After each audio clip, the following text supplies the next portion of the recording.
안녕하세요. 인천에서 작은 프랑스 음식점을 운영하고 있는 41살의 김준호라고 합니다. 저번에 제가 소상공인들을 대표로 진행한 인터뷰가 신문에 실리면서 갑자기 의사를 그만두고 음식점을 하게 된 이유에 대해서 물어보시는 분들이 종종 계시더라고요. 그래서 부끄럽지만 그렇게 되기까지 제 이야기에 대해 몇 자 적어보려고 합니다. 저희 아버지께서는 지방의 농촌 지역에 수천 평의 땅을 물려받아 평생을 부유하게 사신 분이셨죠. 저는 그런 부유한 집에서 늦둥이 아들로 태어났고 위로는 19살 터울이 있는 누나가 있었습니다.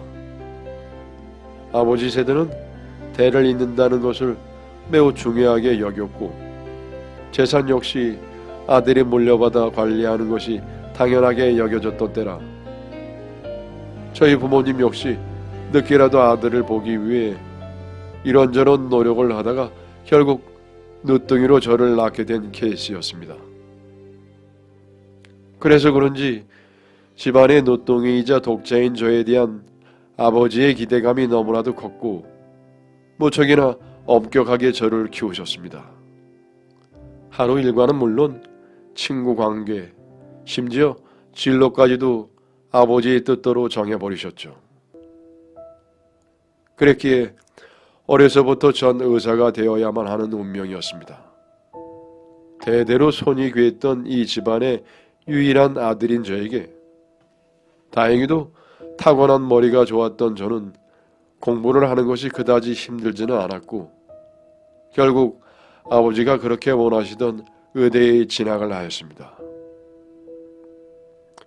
의대 합격 발표가 있던 날 아버지는 온 동네 사람들을 집으로 불러 소 한 마리를 잡아 파티를 열었습니다. 제 생에 그렇게 많은 고기를 본 적도 먹어본 적도 없었죠. 그날 아버지의 모습은 일평생 제가 보았던 그 어느 날보다 행복해 보이셨습니다. 아버지의 소원을 들어드린 것 같아 저 역시 기분이 좋았죠. 그렇게 몇 년간 정신없는 의대생 시절과 인턴 생활을 마치고 군의관으로 공복무하게 되었습니다. 그런데 역시 사람은 군대에 가면 생각이 많아진다고 하더니 저 역시 생전해보지도 않았던 고민을 하게 되더군요. 난 무엇을 위해 살고 있는 걸까? 내가 원하는 삶은 무엇일까? 하는 생각 말이죠. 저도 갑자기 왜 이런 생각을 하게 되었는지는 모르겠습니다. 이런 원초적인 고민을 할 틈도 없이 아버지가 만들어둔 제 미래를 위해 바쁘게만 살아왔기 때문에 이런 고민을 하는 저 자신이 낯설고 불편하게만 느껴지더라고요. 그저 군대가 병원보다 덜 바쁘니 별 이상한 생각을 다 하는 거라며 넘겼죠. 하지만 군의관 생활을 마친 후 병원으로 복귀한 뒤에도 이에 대한 생각은 멈추지 않았습니다. 물론 복잡한 머릿속과는 다르게 제 몸은 병원에 적응하고 있었지만 말이죠. 그리고 레지던트 1년 차에 한 여자를 소개받게 되었습니다. 제 의사 타이틀 때문이었는지 상대는 꽤 좋은 조건을 갖춘 여자였죠. 저보다 6살이나 어렸고 외모도 뛰어났으며 우리나라에서 이름만 대면 다 아는 대기업을 다니고 있었습니다. 꽤 괜찮은 집안에서 여유롭게 자라서인지 그녀는 구김살 없고 차분한 성격으로 빠르게 제 마음을 사로잡았죠. 그리고 만난 지 얼마 지나지 않아 저희는 결혼 약속을 하게 되었습니다. 의사 사이를 볼 수 있다는 생각 때문이었을까요? 장모님은 적극적으로 나서서 저희의 결혼식을 성사시켰고 와이프와 저는 장모님의 주의하에 일사천리로 결혼을 진행할 수 있었습니다. 성품으로 보나 조건으로 보나 아내는 참 좋은 사람이었습니다. 비록 열정적으로 사랑을 해서 결혼한 것은 아니었지만 이보다 좋은 인연을 만날 수는 없을 것이라고 확신할 수 있었죠. 아내는 병원 일로 바쁜 저를 이해해 주었고 제 마음을 편안하게 해 주었습니다. 그리고 쉬는 날이면 아내와 저는 이런저런 대화를 나누기도 했죠.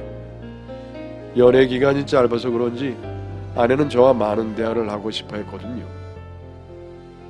결혼 전까지 집에서는 그저 아버지의 뜻을 따라 행동을 하고 생각했던 제가 누군가와 속마음을 나눈 것이 조금 생소하기도 했지만 아내는 제 마음속 깊은 곳에 있던 이야기를 솔직하게 털어놓을 수 있도록 대화를 잘 이끌어 주었습니다. 그 때문에 전 가끔 아내가 신경정신과 의사 같다는 느낌을 받을 때도 있었죠. 그렇게 아내와 이런저런 이야기를 나누면서 저는 제가 원하는 삶에 대한 것을 구체적으로 생각해 볼 수 있었습니다.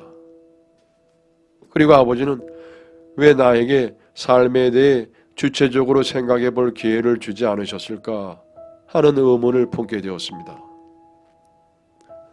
하지만 이것에 대해 아버지와 대화를 나눠볼 용기는 나지 않았네요. 저에게 아버지는 그만큼 무서운 분이었으니까요. 그러던 어느 날 제 삶의 전환점이 되는 사건을 마주하게 되었습니다. 설날을 맞아 아내와 같이 아버지 집을 방문하게 되었을 때 아버지와 저녁을 먹고 난 후 저는 근처에 사는 누나 집에 갔습니다. 누나는 어릴 적부터 살았던 이 동네에서 쭉 머물며 초등학교 때 친구였던 매형과 결혼까지 했습니다. 한 번은 누나에게 이곳을 떠나 도시에서 살고 싶지 않냐고 물었지만 누나는 편하고 정겨운 이곳에서 행복하게 지내는 것 외에는 다른 욕심이 없다고 말을 했습니다. 아버지 뜻대로 시골에서 열심히 공부하고 상경하여 하루하루 바삐 살아가던 저의 눈에는 누나가 사는 세상은 마치 다른 세계처럼 느껴질 때도 있었죠. 그날 아내와 함께 누나 집에 도착하자 누나의 아들, 저에게는 조카가 오랜만이라며 반갑게 맞이해 주었습니다. 호칭상 조카이긴 하지만 누나와 제가 19살이나 차이가 났기에 조카보다는 거의 제 또래에 가까웠죠. 그래서 저희는 어릴 적부터 친구처럼 지내곤 했습니다. 그런데 친구 같은 조카와 거실에 앉아 근황 이야기를 나눈 중 갑자기 방문이 벌컥 열리더니 누나의 시어머니가 방 밖으로 걸어 나오셨습니다. 저는 반가운 마음에 안녕하세요, 잘 지내셨어요? 하고 인사를 했죠. 사돈이기는 하지만 어릴 때부터 한 동네에 살았기 때문에 어려운 느낌보다는 친근한 느낌이 많이 듭니다. 그리고 누나의 시어머니는 오랜 기간 치매를 앓고 계셨고 이제는 거의 가족들을 못 알아보는 지경에 이르셨다고 들었죠. 그 과정에서 정확한 진단을 위해 제가 가서 이것저것 알려드리기도 했습니다. 그런데 방 밖으로 나오신 누나의 시어머니가 밝게 인사하는 저를 보더니 대뜸 살아있었어? 죽었다고 하지 않았어? 하며 다가오시더군요. 그래서 제가요? 하면서 웃는데 안수돈께서 하시는 말씀이 외국 갔다가 네 차랑 둘 다 죽었다고 했어. 그래서 김가 양반이 난리가 났었잖아. 살아있었구나. 다행이다, 다행이야. 아유. 라고 말씀을 하시더군요. 그때 갑자기 달려온 누나가 허둥지둥하며 시어머니를 방으로 데리고 들어가 버리고 조카 역시 꽤나 당황한 기색으로 제 눈치를 살피더군요. 저게 도대체 무슨 말이냐 모르니 날 다른 사람으로 착각한 건가? 하는 생각을 하기도 했지만 사돈께서 말씀하시는 김가 양반이라는 건 분명히 동네 어르신분들이 아버지를 지칭하는 단어였죠. 왠지 모를 찝찝한 기분에 저는 누나에게 도대체 안사돈이 하신 말씀이 뭐냐고 물었습니다. 계속 아무것도 아니라며 그냥 노인네 헛소리라고 발뺌을 하던 누나는 제가 치매에 대한 특성을 이야기하면서 아예 없는 얘기를 하실 리 없다고 추궁을 하자 결국 입을 열었습니다. 사실 아버지는 네 친아버지가 아니야. 그게 무슨 소리야? 그럼 내가 업등이라는 거야? 아니, 그건 아니고. 그날 누나에게 들은 이야기는 절 큰 충격으로 몰아넣고 말았죠. 사실 저희 아버지는 아버지가 아니라 친할아버지였다고 합니다. 의대생이었던 아버지와 어머니는 이른 결혼 후 외국으로 단기 봉사활동을 갔다가 그곳에서 교통사고로 두 분 다 돌아가셨고 두 돌이 안 된 저만 남게 되자 할아버지가 저를 할아버지의 아들로 호적에 올려 키우신 것이죠. 이날 이 순간까지 저에게는 모든 것을 비밀로 한 채 말입니다. 사실 이곳에 오래 살았던 동네 사람들은 모두 제가 할아버지의 손자라는 것을 알고 있었지만 그 긴 시간 동안 모른 척 쉬쉬해온 것이었습니다. 마치 영화 같은 상황이었죠. 이 동네 모든 사람들이 저 하나를 30년 넘게 속여온 것이었습니다. 저는 이 사실을 쉽게 받아들일 수가 없었죠. 그래서 그날 밤 이 모든 상황에 대한 생각을 했습니다. 생각이 생각에 꼬리를 물고 이어져 제 의문은 할아버지에게로 도달했죠. 할아버지는 왜 내게 할아버지가 아니라 아버지라고 했을까? 하는 의문이 생기고 보니 아마 아버지, 아니 할아버지에게는 아들의 존재가 꽤 중요했을 거라는 생각이 들더군요. 집안에는 아들이 있어야 한다. 그건 어느 집이나 마찬가지야. 라는 말씀을 종종 하셨던 걸 보면 말이죠. 아버지는 누나를 편애하지 않았지만 지금 생각해보면 저와 누나를 자식으로 지지하는 방식이 달랐습니다. 저에게는 분명히 정해진 길이 있었고 그 길을 위한 지원을 아끼지 않았습니다. 공부에 필요한 건 모두 다 해주셨죠. 비싼 입주과의 선생님을 붙여주시기도 하면서요. 반면 누나에게는 항상 생각해볼 기회를 주셨습니다.